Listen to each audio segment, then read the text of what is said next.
सबु कथारे मिछ आलुटू आरंभ करी धान सबुथिरे बीजेपी सरकार मिछ सबु वर्गर लोके अतिष्ठ साधारण ग्राहकों ठारू आरंभ करी व्यवसायी चाषी समस्ते सरकार आकाशरू तोली आनिबा भली कथा और ठीक उल्टा काम को नहीं असंतोष झाड़ी निज दायित्व बुझी सरकार सीरियस सेवाकू सबु महल दाबी होइछि।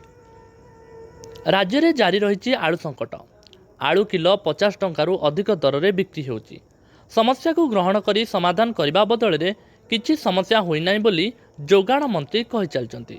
याकु नहीं असंतोष बढ़ी चली आलूर स्वाभाविक स्थिति फेराई आनिबाकू राज्य सरकार काहेकि उद्यम करूनांती बोली प्रश्न उठाई राज्य व्यवसायी संघ। पश्चिमबंगरू एबे आलू चोरारे आसुची एथिपाई ग्राहकों को अत्यधिक देय देवाक पड़ुची। आज पर्यंत समाधान हो पारना सरकार किंबा मंत्री अଯଥା मिछ कथा न कही आलू समस्यार समाधान दिगरे उद्यम करने को दाबी करिछि व्यवसायी संघ। सांविधानिक दायित्व तुलाइबारे सरकार असुविधा कौन हेउछि बोली संघ प्रश्न उठाई। सरकार जदि एसबु न पारिबे आमे कौन करिबु बोली कहिसंती संघर महासचिव। सेपटे क्षुद्र व्यवसायी माने सरकार बेपुरिया आभिमुख्य को निंदा करिसंती।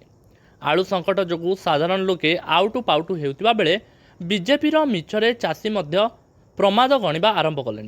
ओडिशा रे बीजेपी सरकार आसिबा परठारु मिछ कुह बार बार कुह और जोर रे कुह फर्मुला आपणैथिबा अभियोग आनिछि कृषक मजदूर महासंघ। चाषी धान किणा ठारू आरंभ करी आलू बिहन जोगाण और ग्राहकों को आलू जोगाण सबु क्षेत्र में सरकार मिछ कहि चलचंती। एसबु प्रसंग में स्वर उठाइले धमक दि जाउतिबा अभियोग करिछि महासंघ। राज्यव्यापी यार जोरदार प्रतिवाद करने को चेतावनी दि जाइछि। ओडिशा रे आज पर्यंत एभली अपारग सरकार देखा मिलना बोली कड़ा भाषा कही सीपीएम। आलू को नहीं दुई राज्य मध्य विभेद सृष्टि करने को बीजेपी सरकार चाहूबा दल अभियोग करिछि। सेहीपरि धानर एमएसपी ना रे चाषी को सरकार ठकुथिबार भी होइछि अभियोग।